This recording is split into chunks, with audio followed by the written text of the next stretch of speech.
раиси вилояти Хатлон Давлатали Саид дар доираи сафари корӣ ба ноҳияи Вахш аз рафти корҳои ободониву созандагӣ аз ҷумла ҷараёни асфалтпӯшкунии роҳи аҳамияти минтақавӣ ки аз ҳудуди ҷамоати деҳоти Машъал мегузарад боздид намуда бо сифати корҳои иҷрошуда аз наздик шинос гардид. Дар солҳои охир бо дастгирии сиёсати созандаву бунёдкоронаи президенти ҷумҳурии Тоҷикистон пешвои миллат муҳтарам Эмомалӣ Раҳмон ва ҳукумати ҷумҳурии Тоҷикистон дар тамоми шаҳру ноҳияҳои вилояти Хатлон корҳои ободониву созандагӣ вусъати тоза касб намуда, бахсус дар арафаи таҷлили ҷашни 35-солагии истиқлоли давлатии ҷумҳурии Тоҷикистон бунёду аз навсозии иншоати иҷтимоӣ, роҳҳо ва дигар инфрасохтор бо суръати баланд идома дорад.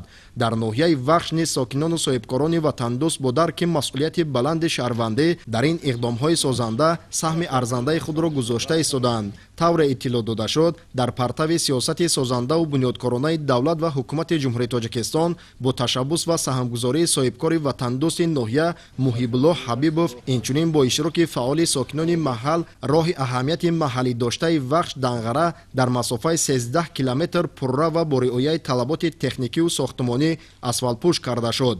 барои анҷоми босифати корҳои роҳсозӣ техникаву таҷҳизоти зарурӣ сафарбар гардида тамоми марҳилаҳои кор мутобиқ ба меъёрҳои муқаррар гардида амалӣ шуданд. ҳамзамон дар доираи ҳамин корҳои ободонӣ беш аз 2 километр роҳи мошингарди деҳаи Меҳробод низ пурра мунфаш гардида имрӯз барои сокинон, ронандагон ва ҳамаи истифодабарандагони роҳ шароити мусоид ва бехатари ҳаракатро фароҳам овардааст.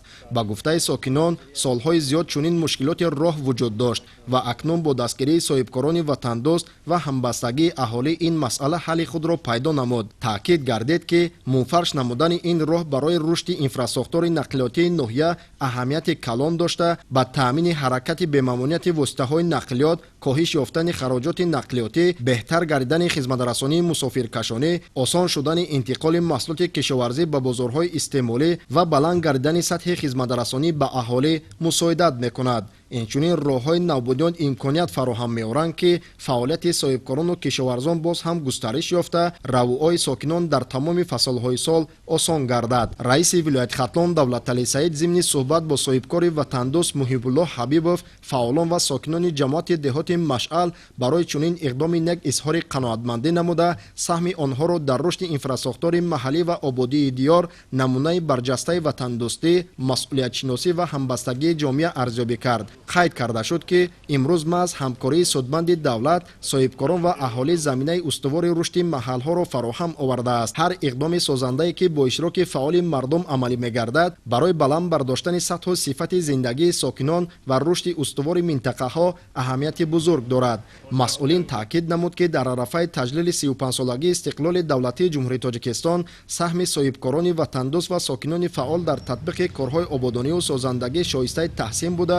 метавонад барои дигар соҳибкорону фаъолони ҷомеа намунаи ибрат гардад. зеро маҳз бо чунин tashabbusҳои ватандӯстона симои деҳаву маҳаллаҳо тағйир ёфта, сатҳи зиндагии мардум боз ҳам беҳтар гардад. бахшида ба 35-солагии истиқлолияти ҷумҳурии Тоҷикистон дар ҳудуди ҷамоати Машъал як чанд корҳои ободонӣ ба анҷом расонида, яъне ки мисол 46 иншооте ки то ҳозир 100% иҷро шуда ба истифода дода шудага, 8 иншооти дигар бошад 80-95% иҷро шудага. дар ҷамоати деҳоти Машъал асосан роҳҳое ки асфалтпӯш аз ҷамоати Машъал то маркази ноҳия бо масофаи 13 километр асфалтпӯш шуда дар ҳудуди ҷамоат бошад. дар деҳоти Меҳробод 2 километри дига ба анҷом расонида, то ҳол бо 2 километри дига иқдом дорем ки асфалтпӯша то истиқлолияти ҷумҳурии Тоҷикистона ба анҷом расонем. роҳбарияти вилояти Хатлон ба ҳамаи ташаббускорон барои ҳисси баланди масъулиятшиносӣ, саҳмгузорӣ дар ободии диёр ва дастгирии сиёсати созандаи давлату ҳукумат бори дигар изҳори сипос намуда, иброз дошт ки ободиву созандагӣ аз арзишҳои муҳими миллӣ ба шумор рафта, ҳамеша дар суннату фарҳанги мардуми тоҷик ҷойгоҳи хос дорад. зикр гардид ки иқдомҳои анҷомёфта бори дигар шаҳодат медиҳанд ки сокинони ноҳияи Вахш дар баробари истифода аз дастгириҳои пайвастаи давлату ҳукумат худ низ барои пешрафти ترقی محلی زیست، رشد اینفراستراکچور و بهتر نمودن شرایط زندگی جامعه سهم نظررس می‌گذارند. آبادی هر یک کوچه، هر یک محله و هر یک دهه محض از مسئولیت شناسی، همدیگر فهمی و اشتراک فعال ساکنان آن سرچشمه می‌گیرد. امروز همبستگی، یکدلی و روحیه بلندی و تندرستی ساکنان جماعت مشعل ناحیه وخش به نمونه روشن کارهای آبادی و سازندگی مبادل گردیده ثابت می‌سازد که با زحمت مشترک و حس بلند مسئولیت شهروندی می‌توان به رشد محل، بهتر گردیدن سطح زندگی مردم و پیشرفت وطن عزیز سهم ارزنده گذاشت.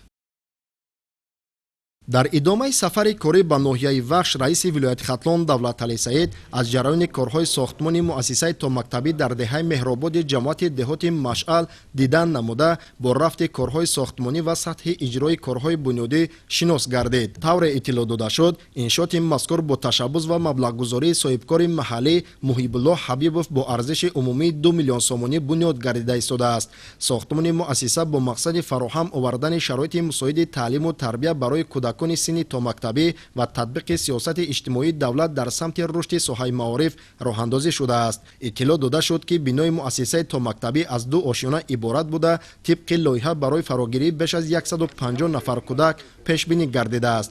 در انشاءات اتاقهای مشغولیت، حجره‌های خواب، تالار برگزاری چهاربینی‌ها، آشخانه، حجره‌های طبی و دیگر اتاقهای یاریرسان مطابق به طلبات معاصر ساحه ساخته می‌شوند. همچنین در گرد و اطراف مؤسسه میدانچه‌های بازی کودکان، منطقه‌های سبز و دیگر انشاءات یاریرسان بنیاد می‌گردند که برای استراحت و رشد جسمانی و ذهنی کودکان شرایط مساعد فراهم خواهند آورد. ضمن شناسایی اطلاع دادند که کارهای بنیادی طبق نقشه تصدیق گردیده ادامه داشته در همه مرحله‌ها به صفت ساختمان استفاده مصالح جوابگو به معیارهای دولتی و رعایت طلبات مهندسی و تکنیکی دقت اولین درجه داده می‌شود. تاکید گردید که بعد مورد استفاده قرار گرفتن این مؤسسه تا مکتبی برای تعلیم و تربیت، نگاهبین و رشد همه‌جانبه کودکان تمام شرایط معاصر مهیا گردیده، والدان نیز امکان پیدا می‌کنند فرزندان خود را در محیط سالم و بخطر به تحصیلات تا مکتبی فرا گیرند.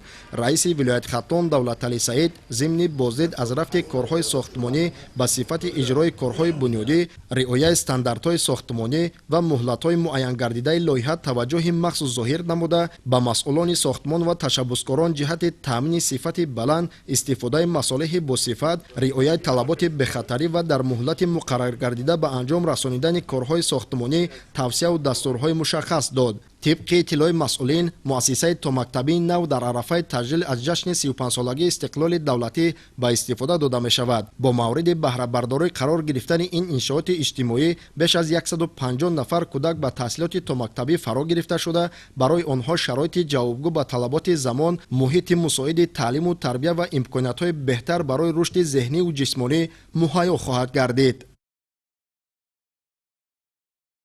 در دایره سفر کاری به ناحیه وخش، رئیس ولایت ختلان دولتعلی سعید از جریان ساختمان مؤسسه تا مکتبی در جماعت شهرک وخش بازدید نمود. طور اطلاع داده شد مؤسسه مذکور با تشبث و مبلغ گذاری صاحبکار وطن دوست فیض‌الدین محمد علی زاده بنیاد گردیده ارزش عمومی لایحه 3 میلیون سومانی را تشکیل می‌دهد. بنا از 2 آشیانه عبارت بوده برای 250 نفر کودک پیش بینی شده است. این زمان کارهای ساختمانی با سرعت خوب ادامه داشته در بنیاد انشاءات طلبات معماری و ساختمانی معاصر رعایت کرده می شود. پس از مورد استفاده قرار گرفتن مؤسسه برای کودکان شرایط مساعد تعلیم و تربیت، نگاهبین و رشد قابلیت‌های ذهنی و جسمانی فراهم خواهد شد.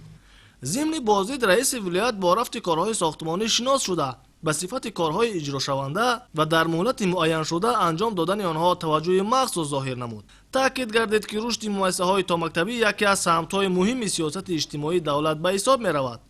بنیاد چنین مؤسسه‌ها برای زیاد گردیدن فراگیری کودکان به تحصیلات تا مکتبی و بهتر شدن سطح خدمت‌رسانی ساحه معارف مساعدت می‌کند. این مؤسسه تا مکتبی در دایره آمادگی‌ها با جشن 35 سالگی استقلال دولتی ساخته شده بعد مورد استفاده قرار گرفتن برای 250 نفر کودک شرایط معاصر تعلیم و تربیت فراهم خواهد شد.